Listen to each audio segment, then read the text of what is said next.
Good morning. Good morning. Welcome or welcome back to Bookeemonsters. My name is PK. It is Tuesday, February the 25th, and we're here to look at new releases that have been published this week.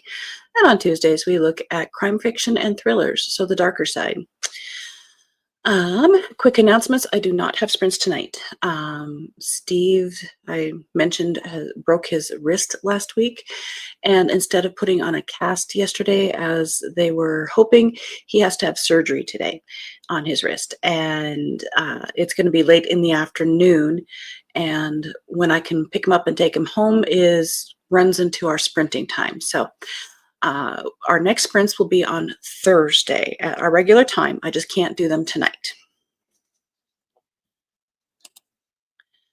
Elena says, finished reading Lights Out by Ted Koppel and read 25 books yesterday. Holy moly, you get it, girl.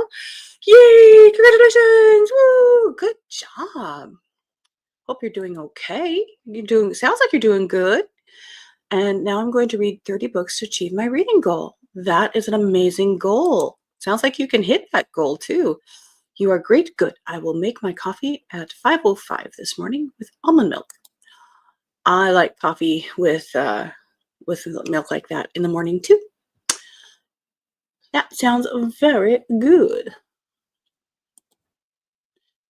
Well, shall we hop into our crime fiction and thrillers? First up, a historical crime fiction. This is based on Charles Dickens's book.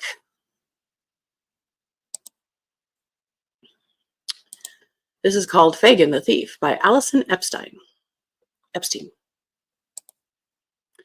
Long before Oliver Twist stumbled onto the scene, Jacob Fagin was scratching out a life for himself in the dark alleys of 19th century London. Born in the Jewish enclave of Stepney shortly after his father was executed as a thief, Jacob's whole world is his open-minded mother, Leah. But Jacob's prospects are forever altered when a light-fingered pickpocket takes Jacob under his wing and teaches him a trade that pays far better than the neighborhood boys could possibly dream. Striking out on his own, Jacob familiarizes himself with London's highest value neighborhoods while forging his own path in the shadows. But everything changes when he adopts an aspiring teenage thief named Bill Sykes, whose mercurial temper poses a danger to himself and anyone foolish enough to cross him. Along the way, Jacob's found family expands to include his closest friend Nancy and his greatest protege, the Artful Dodger. But as Bill's ambition soars and a major robbery goes awry, Jacob is forced to decide what he really stands for and what a life is worth. So a different perspective of Oliver Twist. Lisa Unger has a new one, a new thriller. Good morning, Mary. Happy Tuesday, a glorious sunny morning. Had a great massage. Oh, great massage yesterday. Felt so good. Oh, I bet. After a cold few weeks of winter. This is called Close Your Eyes and Count to 10. When the real game begins, who will make it to the count of 10? Charismatic daredevil and extreme adventurer Maverick Dillon invites you to the ultimate game of hide and seek. But as the players gather on Falcao Island, the event quickly spirals into a chilling test of survival. A storm rages as a deadly threat stalks the contestants, turning the challenge into something far more sinister than the social media stunt it was intended to be. Enter Adele, a single mother with a fierce determination to protect her children at all costs. When she begins the game, she unwittingly enters a twisted web of deception and intrigue. Can she maneuver through the treacherous storm and the relentless competition and get home to her family? In a ruthless battle for survival, where the stakes are higher than ever, the blurry line between the virtual and the real proves that the only person we can trust is ourselves. You had it within you all along. Gillian McAllister also has a new one, Famous Last Words. I did read her book, Wrong Place, Wrong Time. I think it was last year. Very good. Very much enjoyed it. I don't know what this one is about. Let's find out. It is June 21st, the longest day of the year, and new mother Camilla's life is about to change forever. After months of maternity leave, she will drop her infant daughter off at daycare for the first time. Oh dear. I'm wondering this is where this is going, and return to her job as a literary agent, finally. But when she wakes, her husband Luke isn't there, and in his place is a cryptic note. Then it starts. Breaking news, there's a hostage situation developing in London. The police arrive and tell her Luke is involved, but he isn't a hostage. Her husband, doting father, eternal optimist, is the gunman. What she does next is crucial because only she knows what the note he left behind that morning says. Dot, dot, dot, dot, dot. I don't know. I'm not going to rush out, but perhaps it's on my radar.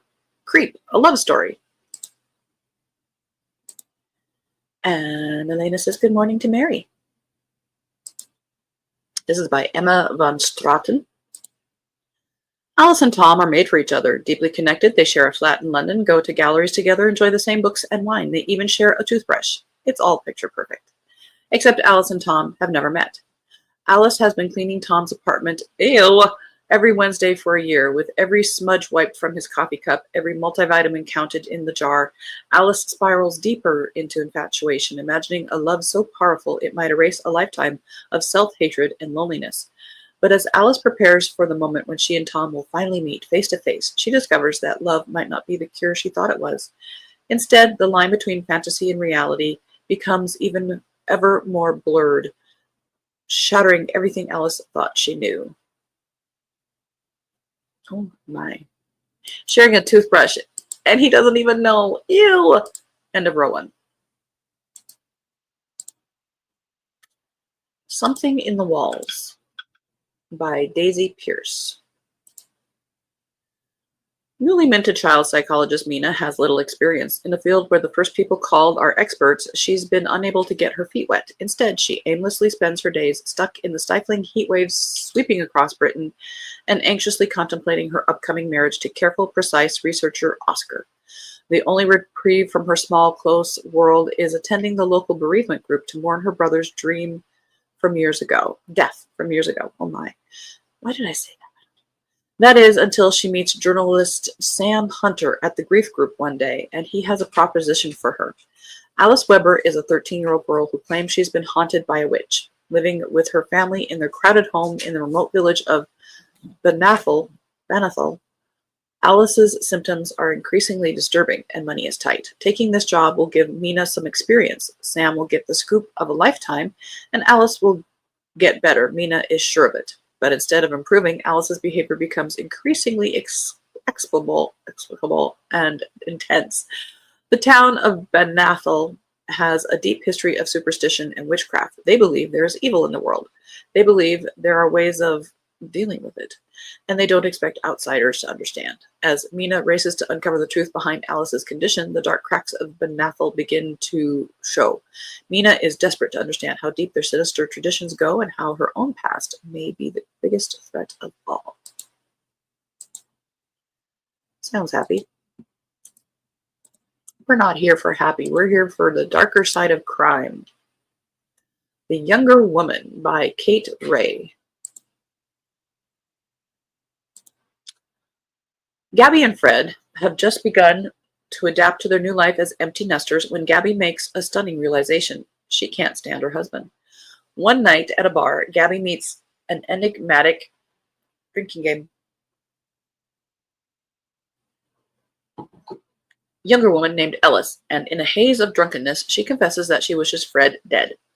Surely she didn't expect anything to come of it, and when she tries to track Ellis down again, she realizes that Ellis might not have been who she said she was. As Gabby begins to unravel the truth about Ellis and what Fred might be hiding, she is thrown into a whirlwind of lies and manipulation. How much is she willing to risk to expose the truth? And who is the real target?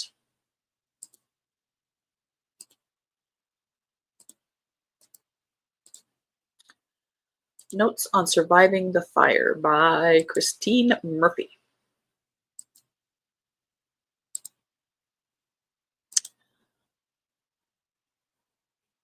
At a PhD program in Southern California, Sarah and her best friend Nathan spend their time working on their theses, getting high and keeping track of the poor air quality due to nearby forest fires. No one believes Sarah when she reports a fellow student for raping her at a party.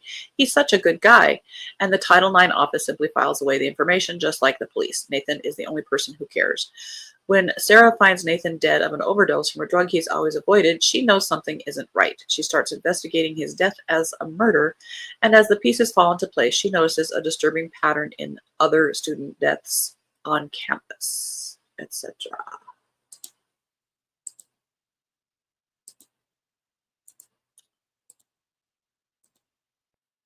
Gravewater Lake by A.M. Strong and Sonia Sargent.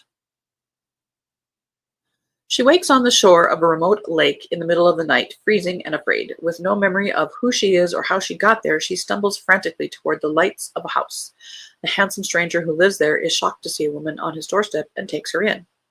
Trapped by a winter storm and cut off by the outside world, she starts to suspect that all is not right with the house on Gravewater Lake or the man who says his name is Greg. Because there are whispers in the night and phantom footsteps pace the halls. Is Greg hiding a dark secret, or is she losing her mind? As she struggles to remember her past and make sense of her present, she soon discovers that people are not always who they seem, and the truth might be more deadly than she could ever have imagined. End of row 2. Have a sneeze. Excuse me. Missing in Flight by Audrey J. Cole. This might be the ultimate locked room. Let's see. Rushing back to her seat, Michaela Rossi is relieved that all's still quiet. But when she checks on her sleeping baby, relief morphs into fear. The bassinet is empty. Liam is gone. It was a long flight from Anchorage to New York, and with every flight attendant busy, Michaela reluctantly ran to the restroom, asking a seat neighbor to watch her son. She stepped away for just a few minutes, yet at 30,000 feet, he still vanished. Passengers and crew scour the plane to no avail, and since no one recalls seeing her with a baby, suspicions begin to mount about Michaela's mental state. She's certain this is nothing like her mother's on-air memory meltdown. If only Jack, her husband, were there, he would believe her. A high-profile banker featured in Forbes. Maybe he could help. But Michaela is squarely on her own, and she'll have to think fast in order to find her son before it's too late. Eugh. Kid jet. Don't like it. Baby jet. I hate that even more. Mr. Whisper by Andrew Main. First in the Specialists series. Investigator Sloan McPherson finds a frightened vagrant suffering from amnesia living in a Florida swamp, then learns he disappeared from Oregon when he was a teenager. To find out how he ended up 3,000 miles away 30 years later, Sloan enlists the help of 2 brilliant colleagues. FBI agent Jessica Blackwood and scientist Theo Cray have already made an alarming connection. A female classmate of the Everglades drifter disappeared at the same time, and their high school journals revealed ties to an enigmatic drinking game figure they both call Mr. Whisper. Under his influence, they did as they were told. The case is also attracting the attention of corporate security expert Brad Trasker, whose trail is leading to the dark heart of a master manipulator. Jessica, Theo, Sloan, and Brad now bring their unique skills to the table to take down a diabolical adversary. Unless Mr. Whisper's decades-long control of the vulnerable is too powerful and far-reaching to stop.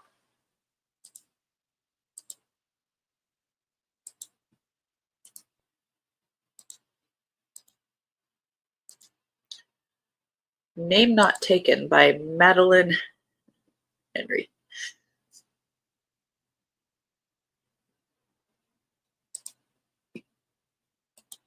Thank you. Thank you very much. A Name Not Taken by Madeline Henry.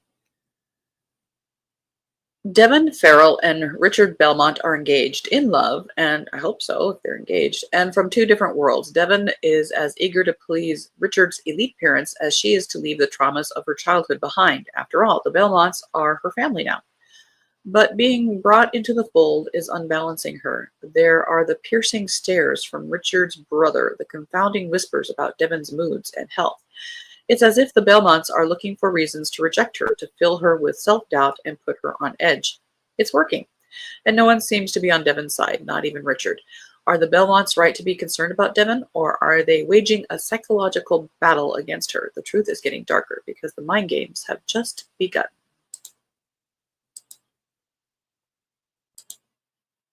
Lisa Black has a new one.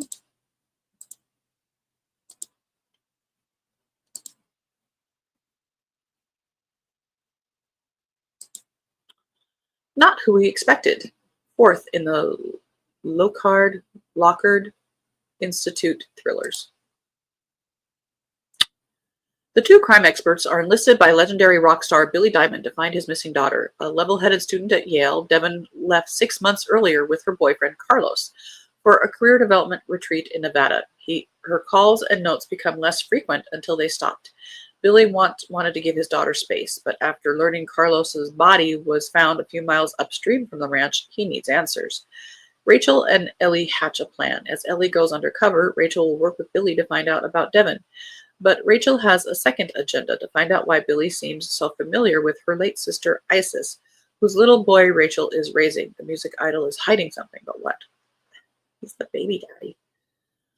The Southwest Ranch is full of surprises. Devon is not only alive, but thriving, and no one mentions Carlos. The attendees follow their leader, Galen, with slavish devotion, and their daily mind-body exercises stretch from mind-numbing to downright treacherous. If Galen is behind some nefarious scheme, how does it relate to the rock star and his daughter? To answer those questions, Rachel will also have to ask, who was her sister Isis really?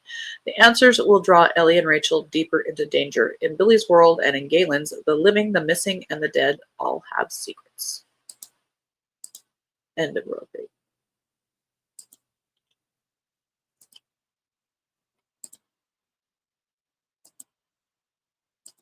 One Minute More by Robert Rottenberg.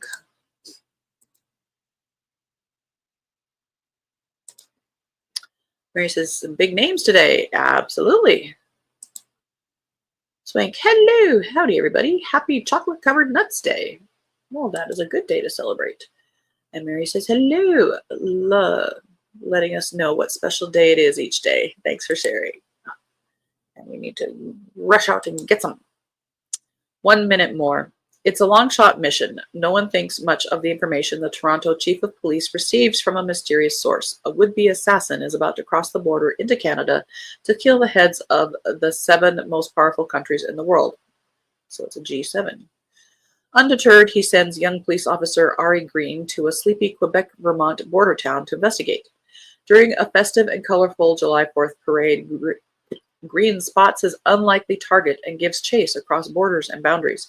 But as the hours and the minutes until the summit tick down, bodies start to pile up. And no one, not even international heads of state, are safe. This is a prequel to his series, it looks like. It's what it says. I guess if you want to jump into that series, this might be a good place to start. And our last one. Yeah, get behind some chocolate-covered nuts today. Seems Perfect by Rebecca Hanover. Emily Hawthorne lives in the well-heeled No Valley of San Francisco, but just barely. With less work than she would like at the yoga studio, a pile of debt, and a fraught past, she can no longer afford her tiny condo. When she meets the charming Penelope Pip Stone and her young daughter, also beset by financial woes, she agrees to take them in as roommates. But Emily's stroke of luck turns out to be another twist of the knife. Pip is a professional squatter who has no intention of paying rent, and Pip doesn't want to share the condo. She wants the whole thing. Their domestic standoff only intensifies when a downstairs neighbor is murdered. Apartment open. Both women become suspects, not to mention each other's mistrustful alibis. Emily feels the walls closing in. Is she trapped with a vulnerable grifter who, like her, may have good reasons for making bad decisions? Or is Pip just a cold-blooded killer? Option 3, none of the above.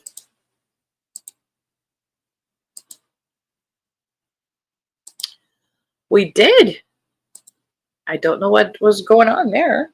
We just scooted right along. And there were what? 14 of them?